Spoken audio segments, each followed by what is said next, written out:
People, tragedy struck along the North Coast Highway in Trelawney on Sunday evening when a Canadian visitor lost her life in a motor vehicle accident. The unidentified woman was traveling with her family from Montego Bay, St. James to St. Anne when the Toyota RAV4, driven by her husband, collided with an oncoming truck near Falmouth. She died on the spot. The other three occupants of the vehicle, including her husband, sustained injuries and were taken to Falmouth Hospital for treatment. According to reports, the family had just arrived at Sangster's International Airport just hours earlier and the accident occurred only 30 minutes into their journey. The police are investigating.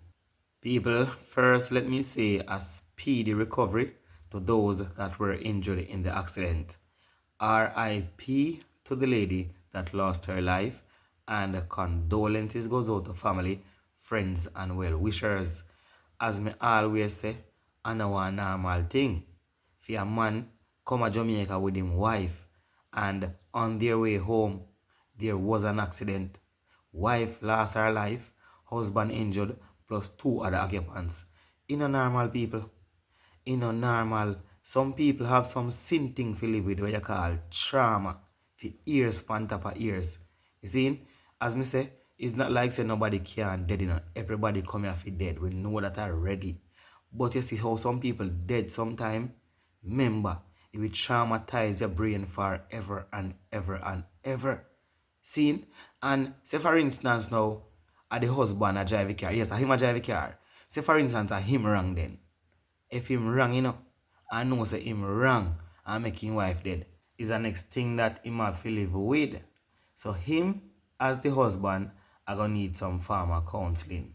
Somebody have to go dead for feel him head rest on their shoulder during a time like this. Even the other two occupants too. People, all we have to do is beg Father God for guidance and protection. Me nah say who crash, nah ask God for guidance and protection, you know. But you have to do it for yourself. That me I make you know. Because the streets no love nobody. Me have a few words from Lisa Hanna for share with you guys. So make we listen what she have to say, cause she always have something positive to say. So make we listen what Mama Hanna have to say. There's nothing more powerful than an idea whose time has come. Trust me. And you see, globally, economies are now shifting. And right here in our region, there is a decisive challenge for talent. Where adding value, seizing opportunities, and showing courage are essential. And this is the crucial call that we must all respond to with urgency. So I don't know if you've been paying attention, but if you have, you would have recognized that our sister nation in CARICOM, Guyana, whose discovery of oil reserves has grown their per capita income by 217% in just 4 years. That's an average of 50% a year. Now, you might ask yourself, well, what is Lisa talking about? Why is she raising this about personal growth? Because right now you have to have a spirit of determined preparation to face 2025. Ask yourself, should you invest in a property to sell clothing? Because online sales are where it's at. Ask yourself about first mover advantage. How am I going to prosper or take advantage of some of the wealth creating opportunities that I see taking place, not only in Jamaica, but abroad? What will it take? And so one of the low hanging fruits that I've always seen and spoken about is really how we present ourselves, both as women and as men, because this is a gender neutral conversation. So you must always get ahead of the conversation. And what that means is that you have to be prepared. You have to do your research. You have to know your numbers. And you have to be able to do that because that's the only way you're going to present as equals around a negotiating table. And so around that table as well, once you get there, don't make apologies with adjectives or conditions when it's time to become forthright, especially if it will significantly affect your business model or ultimately, if you're in business, your profit and loss. Why? Because your advocacy about what you're doing does not need an apology. Whether that's also in business or something else, neither does your evaluation of competence need help, especially if those decisions are surrounding logical, rational, or even data-driven discussions, because the numbers never lie. So every time in my life that I've been or felt that I've been taken for granted, overlooked, or sidelined, I've raised my own stakes.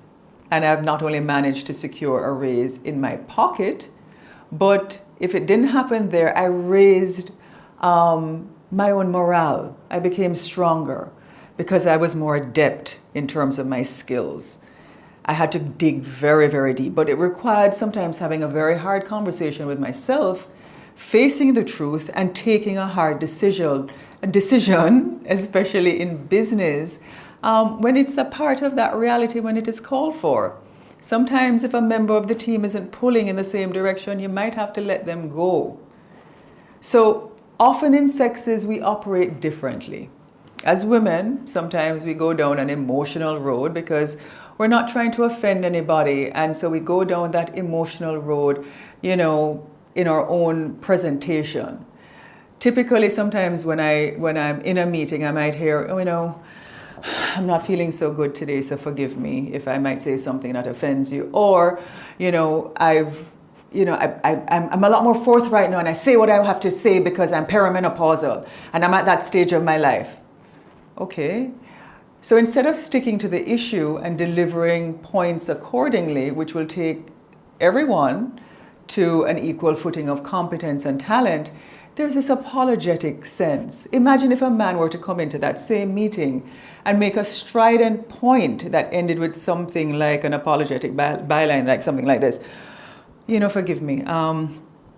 I'm a little older now and I'm at that stage of my life where I'm facing some erectile dysfunction issues and it's making me really frustrated. So if I've said anything to offend anybody, please forgive me.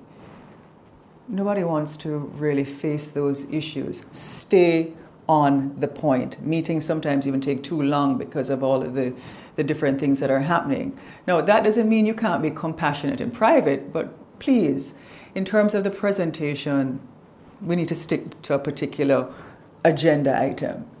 So globally, women now hold on to 1/3 of the world's wealth. Yeah, a figure expected to rise as we inherit and manage a more considerable amount of assets. And this is according to consultancy McKinsey, because by 2030, women are projected to own over half of the world's wealth. So what Citi Private Bank is now saying is that they're promoting financial wellness for women are centered around 4 key pillars, which surround financial literacy, investment, wealth planning, and how to borrow money strategically. And they're doing it because they recognize that women are going to control this. So if you think about it, if women are going to control half of the world's wealth at a particular time, it means men are going to control the other half. So I agree with Citibank that this should be the launching point for women who are going to inherit that wealth. And it's a great launching point because it teaches you more to make strategic choices and to empower yourselves effectively. But I also believe that both men and women should work together. And the focus about financial management, should be a priority for business men and women supporting those at risk due to prevailing realities. So I've written about financial literacy before, but how is Jamaica going to take advantage of that? What are you going to do if it's not being taught at primary, secondary school, and if you don't do a degree in finance, how are you going to learn about it? So you see, in the animal kingdom, it is strategic teamwork of lionesses whose agility thrives on collaboration to capture the prey. But you also need the lion for the kill. And so we're all on this quest, some for jobs, others for survival, safety, inspiration. Some are on a quest also to recognize their own purpose and worth. And those are journeys that are specific and personal. But what my experience has taught me and reminded me is that we should never succumb to the belief that we're not ready, smart, or strong enough. But for you to believe in that, you have to do the work.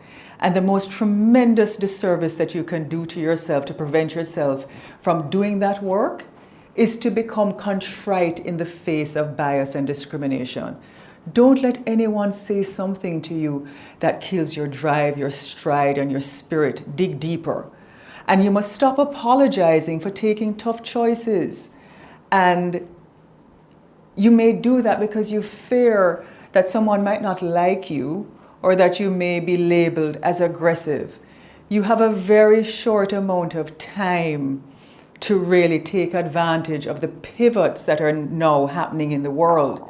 And over the years, I've learned that courage often means choosing doing what's right over doing what's easy. It sometimes means that you have to stand alone. Sometimes means that your friends or your family won't understand what you're doing. But you have to do it for you, because somehow when your preparation meets that opportunity, you'll be ready. And so in this world, the competition is all about talent and competence. Don't let anybody fool you, because it matters not if you're a man or a woman. If your presence doesn't add value, then your absence is not going to make a difference.